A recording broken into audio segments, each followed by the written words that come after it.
Bonjour et bienvenue sur le podcast Réussir demain au lycée, le podcast à destination de tous les lycéens désirant réussir leurs années lycée et leur orientation et acquérir toutes les clés de l'excellence et du succès pour assurer leur avenir, et à destination de leurs parents désireux de les soutenir dans ce chemin. Je suis Nathalie Mougel, coach scolaire, et j'accompagne les lycéens qui souhaitent réussir.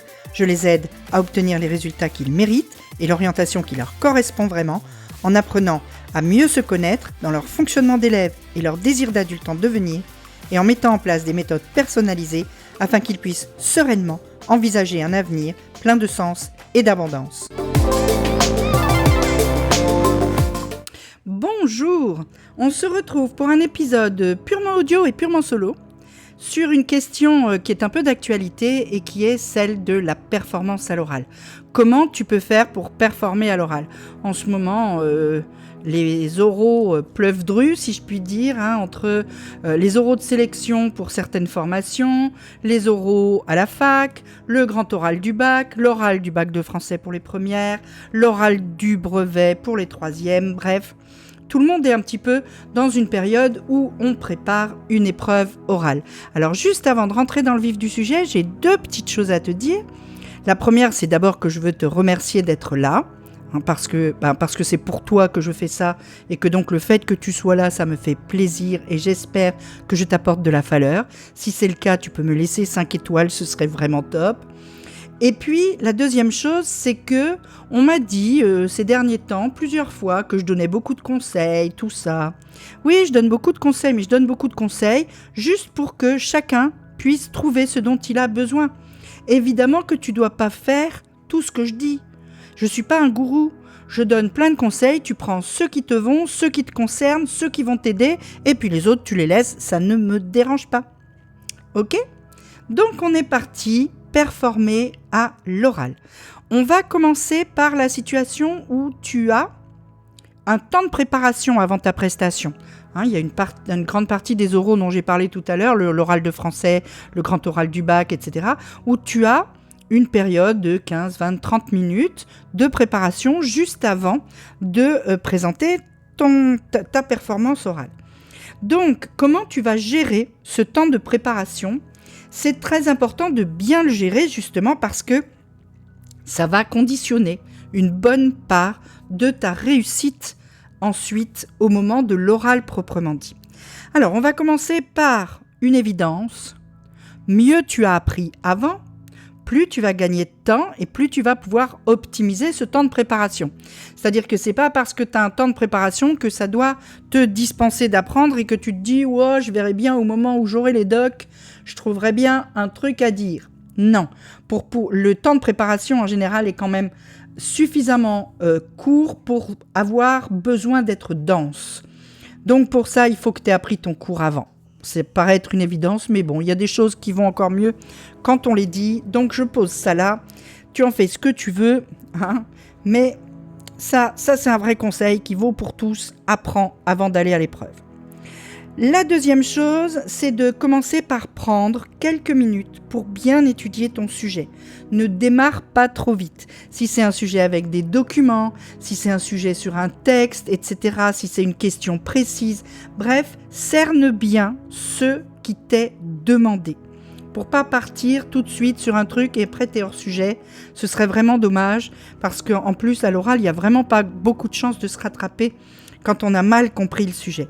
Donc lis bien ton sujet, lis-le dans son entièreté et lis-le de façon précise. Les mots ont un sens généralement dans un sujet, à l'écrit comme à l'oral. Ensuite, la première chose que tu vas faire, c'est que tu vas commencer par faire une checklist de toutes les idées qui te viennent, telles qu'elles viennent, dans l'ordre où elles viennent. Tu cherches pas pour le moment à faire un plan, un machin, un truc. Tu prends 5 minutes pour jeter sur le papier toutes les idées qui te viennent sur le sujet qui t'est donné. Si en plus tu as des documents et que tu peux écrire sur le sujet, tu vas pouvoir gagner du temps en écrivant directement sur le sujet quelles idées vont se rapporter à certaines parties du document, du texte, de l'image, du graphique, etc. Donc, tu commences par faire ça. Ensuite, tu vas chercher à ordonner cette idée dans la phase suivante et à leur trouver un ordre logique, c'est-à-dire quelque chose qui va s'enchaîner, comme un raisonnement. À l'oral, tu n'as pas besoin absolument d'avoir un plan, grand 1, grand 2, grand A, grand B, tout ça. C'est pas comme une dissertation. Ce qui est surtout important, c'est que tu aies tes idées dans un ordre logique et que la personne qui t'écoute voit se dérouler le raisonnement que tu tiens. Ça, c'est super important que tu donnes cette impression que « Ah bah oui, ça s'enchaîne, c'est juste, c'est logique, tout va bien. » Donc, ordonne tes idées, c'est beaucoup plus important que de trouver un plan avec des parties et des sous-parties. Ensuite, rédige complètement et avec soin ton intro et ta conclusion. Alors là, je vais développer un petit peu. C'est super important d'avoir tes 2 ou 3 premières phrases de rédiger et tes 2 ou 3 dernières phrases de rédiger.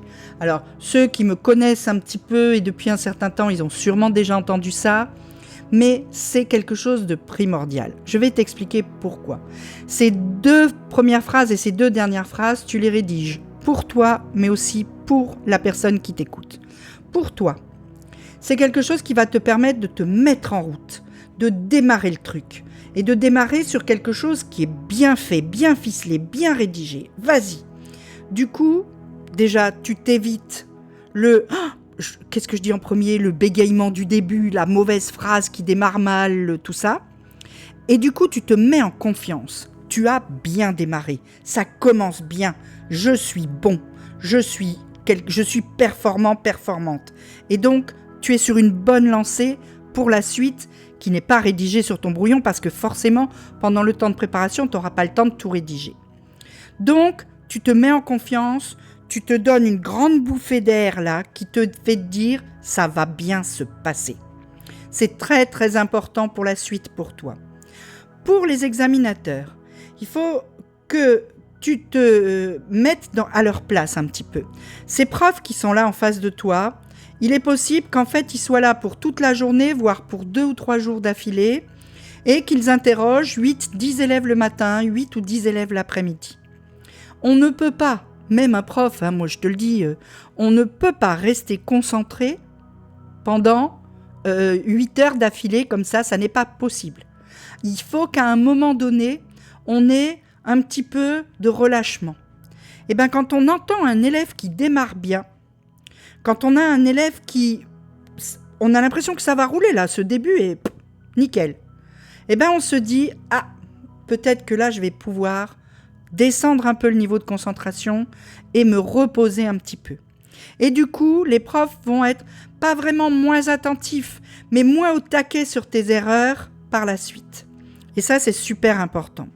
Et puis, aussi parce que la première impression que tu donnes, elle va conditionner, si tu veux, la façon dont ils vont envisager l'ensemble de ta prestation. Une bonne impression de départ, c'est toujours bon signe. Pour un prof, c'est toujours bon signe. Donc, prépare tes 2 premières phrases pour ça. Les 2 dernières, c'est un peu la même chose, mais à l'autre bout. D'abord pour toi, juste avant que ne démarre le flot des questions, tu te remets en confiance, tu termines bien. J'ai peut-être un peu cafouillé au milieu, mais finalement, je m'en sors bien, ma fin est bonne, ça se goupille bien, c'est bien, tu te remets en confiance pour les questions qui suivent. Et pour le prof, le prof se dit « ça avait bien commencé, ça a bien fini ». Et du coup, il est plus positif vis-à-vis de toi et il va avoir moins tendance à aller chercher la petite bête pendant les questions après. Il va avoir moins tendance à essayer de te coincer. Parce que il faut bien qu'on s'amuse un petit peu, je dis ça pour rire, mais ça arrive que tu puisses te trouver en face de quelqu'un qui, comme il n'a pas aimé ta prestation de départ, cherche quelque part à te prendre en défaut. Quand tu as bien terminé ta prestation et que tu l'avais aussi bien commencé, l'impression générale qui reste au prof juste avant de te poser des questions, c'est une impression très positive. En plus, à l'oral, le prof ne peut pas relire ta copie. Donc, il ne peut pas revérifier si tu as bien tout dit avant, etc. Il termine sur une impression positive et ça, c'est très important pour la coloration, la couleur que va prendre ensuite l'entretien avec les questions. S'il te reste un peu de temps pendant ta préparation, si tu passes pas encore tout de suite là, tu peux aussi, pour les mêmes raisons, te préparer une ou deux belles phrases de liaison que tu vas glisser entre deux idées au milieu de ta prestation. C'est pareil, tu te remets un coup de boost de confiance, tu remets dessous dans la machine pour le prof et du coup, ton impression globale, l'impression globale que tu te donnes et que tu donnes au prof s'en trouve encore améliorée. Donc c'est vraiment très important de penser à ça. C'est encore plus important si tu passes un oral en langue étrangère. En langue étrangère, profites-en de ces phrases que tu rédiges vraiment pour faire des phrases complexes avec un passif, une relative, un gérondif, tu sais, tous ces trucs que les profs de langue t'apprennent en grammaire et en structure de phrases. Hein. Et comme ça, sur ces phrases-là, tu montres au prof que tu sais faire. Ça te permet sur le reste, là où tu es obligé de faire tes phrases au fur et à mesure en direct, de faire des phrases simples, sujet, verbe, complément. Donc, ça, c'est la préparation. Quand tu pars pour l'oral, tu as 3 feuilles. Pas une de plus. Tu as 3 feuilles et tu n'as écrit que d'un côté. Parce que tu ne vas pas, devant les profs, te mettre à tourner, retourner, rechercher, etc. 3 feuilles écrites d'un côté avec une écriture que tu peux lire sans avoir à te coller la feuille sous le nez. La feuille que tu vas mettre au milieu devant toi, c'est ton sujet, sur lequel tu as peut-être écrit des indications, si c'était possible. Et puis, d'un côté, tes idées dans l'ordre, c'est-à-dire ton espèce de plan détaillé. De l'autre côté, tes phrases préparées. Et tu démarres. Et tu n'as pas besoin d'y toucher, tu n'as plus besoin, tu as juste à regarder, tu sais où sont les choses que tu dois dire, tu peux même prendre un crayon dans tes mains et du coup, au fur et à mesure que tu avances dans ta prestation, tu barreras les choses que tu as dites sur tes 2 feuilles, celle du plan et celle des phrases. Ça te permet de savoir où tu en es et c'est une bonne façon de te dire c'est bien, ça avance, allez, on y va.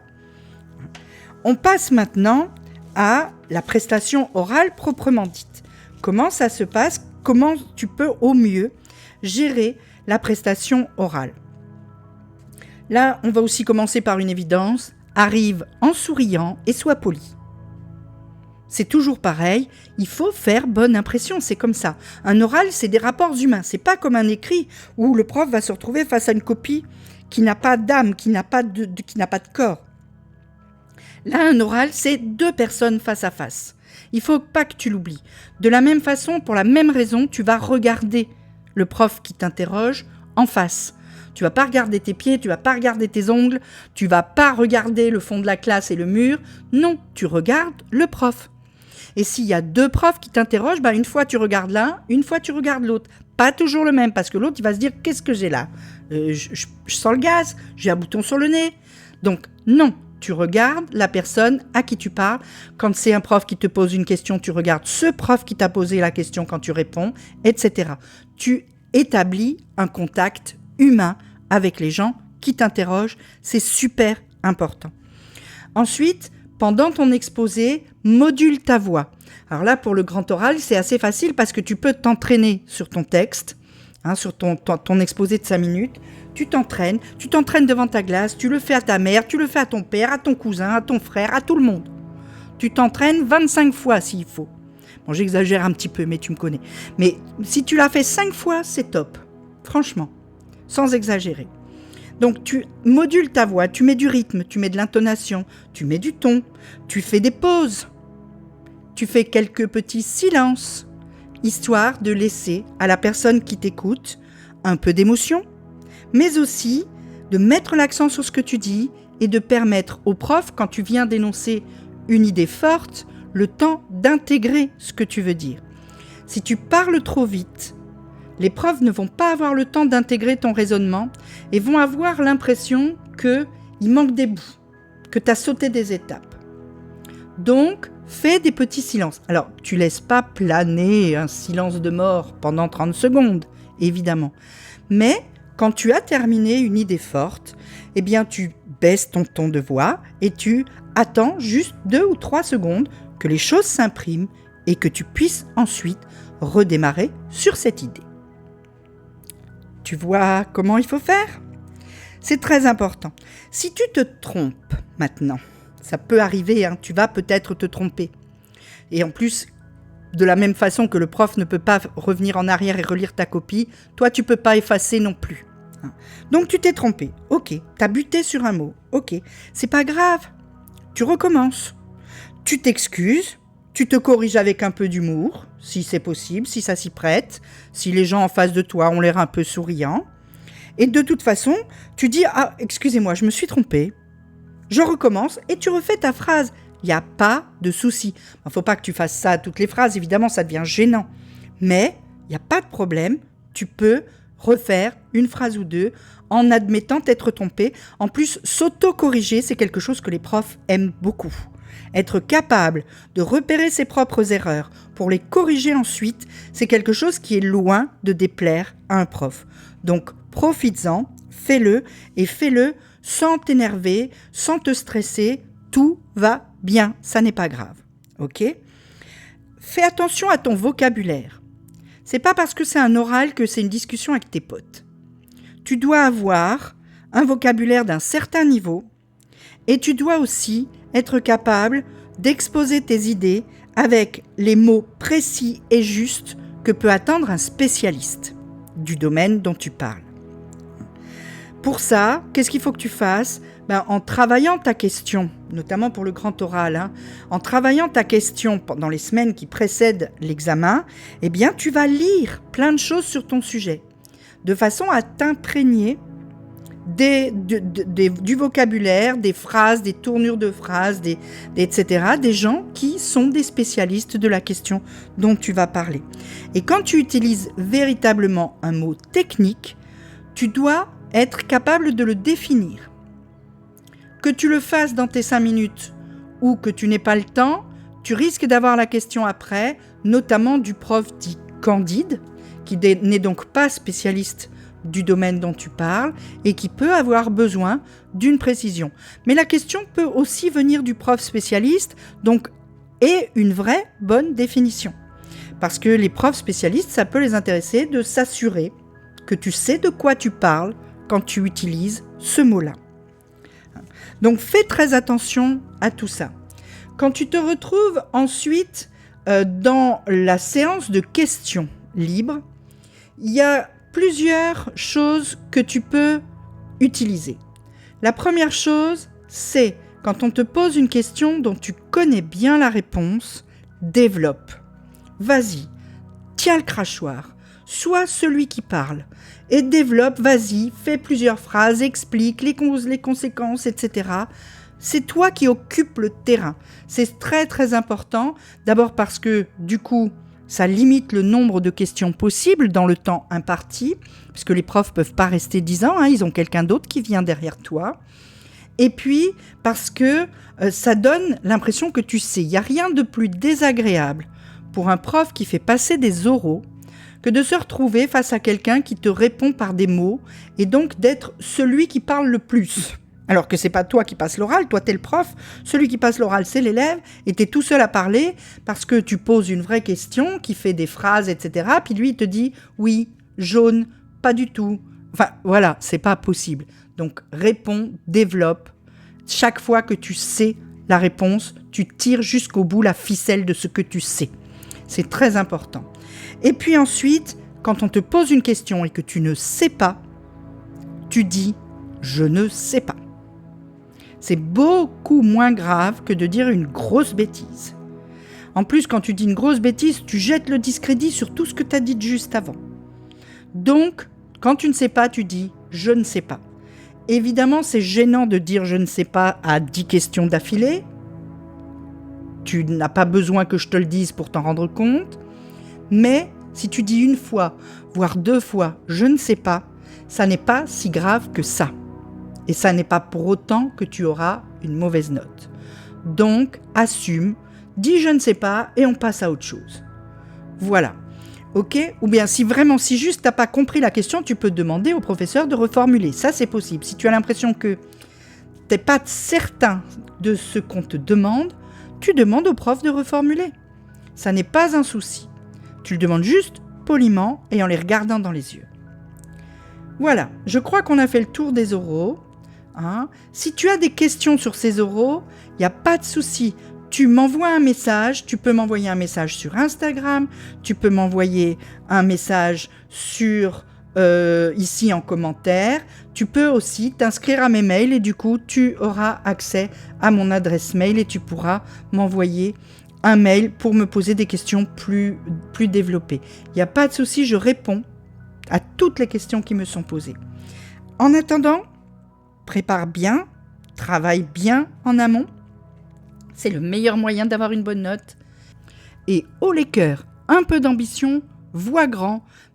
Même si tu n'as pas vraiment besoin des points pour avoir ton bac ou pour avoir la mention que tu veux, ça fait rien, c'est un bon entraînement et c'est bon pour ton ego de te dire que tu es capable de réussir correctement ou même de briller sur une épreuve comme celle que tu vas passer. On se retrouve très très vite. La semaine prochaine, ça sera beaucoup Parcoursup parce que les résultats vont pas tarder à tomber. À très vite. Si cet épisode t'a apporté un peu de valeur, si tu veux me soutenir, je t'invite à aller me mettre 5 étoiles, que tu m'écoutes sur Apple Podcasts, Spotify ou n'importe quelle plateforme. C'est le meilleur moyen pour me permettre d'aider encore plus de lycéens. Et si tu as 30 secondes, tu peux même mettre un avis. C'est encore plus efficace. En attendant, je te dis à très vite dans un prochain épisode. Entre deux, on se retrouve sur Instagram. À bientôt!